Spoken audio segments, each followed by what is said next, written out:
Hey everyone, and welcome to This Explainer. I'm absolutely thrilled we're doing this today because we are diving straight into one of the most frustrating, high-stakes realities of the e-commerce world. Imagine this. You've built this beautiful online store. You've sourced amazing products, optimized the layout, you've driven thousands of visitors to your site. They're browsing, they're clicking, and then, poof! They literally just vanish without buying a single thing. Maybe they got a text message, maybe they got distracted by a cat video, who knows, but they leave. It's basically the digital equivalent of someone walking right into your physical store, filling their arms with merchandise, dropping the whole shebang on the floor, and just walking out the door. Crazy, right? Well, today we're going to explore exactly how to fix that. We're taking a highly structured look at strategic banner retargeting, breaking down the data and the tactics step by step. Where did your shoppers go? It's a painful question, for sure. But validating this very common pain point is actually our first step to solving it. The hard truth here? The vast majority of online shopping sessions just do not result in an immediate purchase, or, even an add to cart action. Shoppers today are incredibly savvy. They browse your products, they open new tabs to compare alternatives, they research prices, and then, well, life happens. But just because they left, it doesn't mean they aren't interested. It just means their journey isn't quite over yet.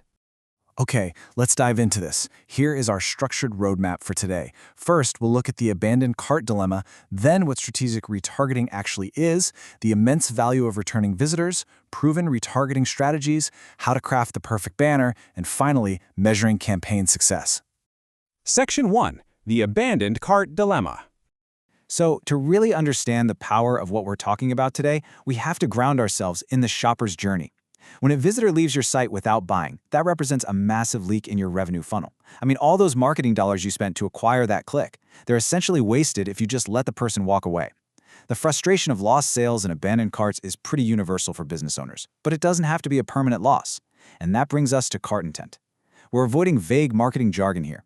Cart intent is simply the measurable likelihood that a visitor will move from merely browsing to actually adding products to their shopping cart.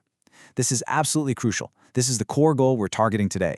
We don't just want passive impressions, right? We want to take that initial curiosity and systematically escalate it into a concrete, measurable action. Literally everything we discuss from here on out is engineered to drive this specific metric up. Moving right along to Section 2. What is strategic retargeting? Think of strategic retargeting as your very own digital concierge. When a shopper leaves your store, this concierge essentially follows them out into the digital world, carrying a silver tray with exactly what they were just looking at. It works by capturing behavioral signals. Things like what specific product pages did they visit, what categories did they browse, what items ended up on a wish list. It takes those specific signals and uses them to reconnect with those users across other websites and mobile apps. Because repeated exposure keeps your products visible long after that original shopping session ends. And, familiarity builds trust. But it's not just about showing the product again. It's really about strategic timing. Deploying these banners within 24 hours of their initial browsing session is highly effective because it maintains that shopping momentum. It keeps your product top of mind before they say, buy from a competitor or just forget about the whole thing entirely. Which brings us to Section 3, Value of Returning Visitors. Let me ask you a rhetorical question. Why should we treat returning visitors better, or actually at least differently than brand new traffic? Why dedicate a specific budget and highly tailored creatives to people who have already been to our site once? Well, the answer is pretty simple, because they hold the highest commercial value of anyone on the internet. First-time visitors are exploring. They're trying to figure out if they trust you, how your site is structured, what your price points are. There's a lot of friction there. Returning visitors, on the flip side, have dramatically lower browsing friction. They already know your brand, they already know your pricing structure, and because they've already demonstrated product awareness and active shopping behavior, they represent a much higher likelihood of converting. Retargeting basically focuses your resources on the audience that is already warmed up. Section 4. Proven retargeting strategies. Now, what's really interesting about this slide is how these approaches adapt to completely different shopper behaviors. Let's break down this arsenal of strategies. For dynamic retargeting, we focus on the exact product they viewed. If a shopper looked at a pair of black running shoes, dynamic retargeting ensures the banner they see later features those exact black running shoes and the exact price. No guesswork. Next up is category retargeting. If someone was browsing a broad interest, say winter coats, you might show them a banner featuring complementary items like winter scarves or boots. It broadens their consideration. And finally, promotional retargeting. If they actually abandon a cart, you can hit them with a limited time offer or a free shipping incentive just to push them over the edge. See what we're doing? You're matching the strategy directly to their prior behavior. And you can actually sequence these strategies over time. Sequential retargeting basically walks the shopper through a timeline. Step 1 is just visibility, a gentle reminder of the product they viewed, nothing crazy. If they don't click, Step 2 introduces a little urgency, maybe highlighting that stock is running low. Finally, Step 3 introduces a conversion incentive, like a discount code. You're systematically shifting the messaging, guiding the shopper smoothly and logically toward a purchase, all without being super aggressive on day 1.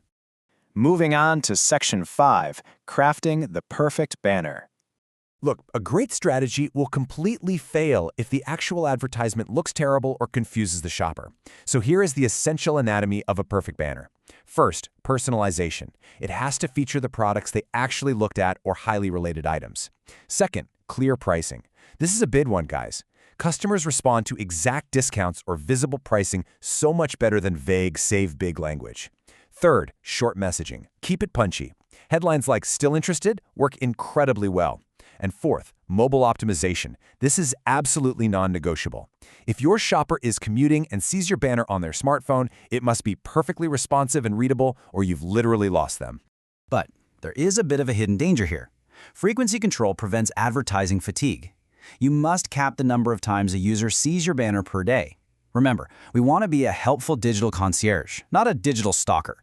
Overwhelming the shopper with endless repetition, it reduces engagement, it weakens your response rates, and frankly, it just annoys people. Controlled frequency protects your brand's reputation while still maintaining that crucial visibility. Section 6, measuring campaign success.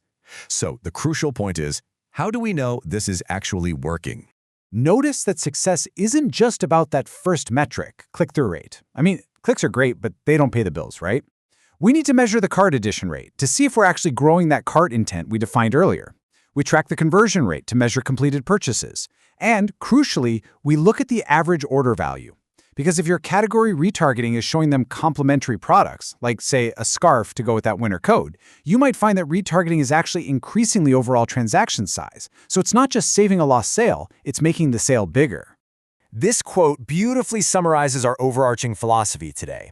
Successful retargeting adapts messaging according to where users are in their buying journey. Basically, instead of treating every single shopper exactly the same, you're using behavioral signals to personalize the experience.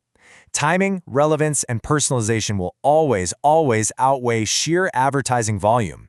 It's about being smart, not just loud. So, I want to leave you with this final, provocative thought. Are you leaving interested buyers behind? Every single day that goes by without a strategic banner retargeting campaign in place is a day you're letting warmed up, highly valuable shoppers walk out your digital front door without giving them a real reason to return. It's time to audit your own campaigns, harness those behavioral signals, and turn that casual browsing interest into concrete cart intent. Thank you so much for joining me for this explainer, and hey, happy optimizing!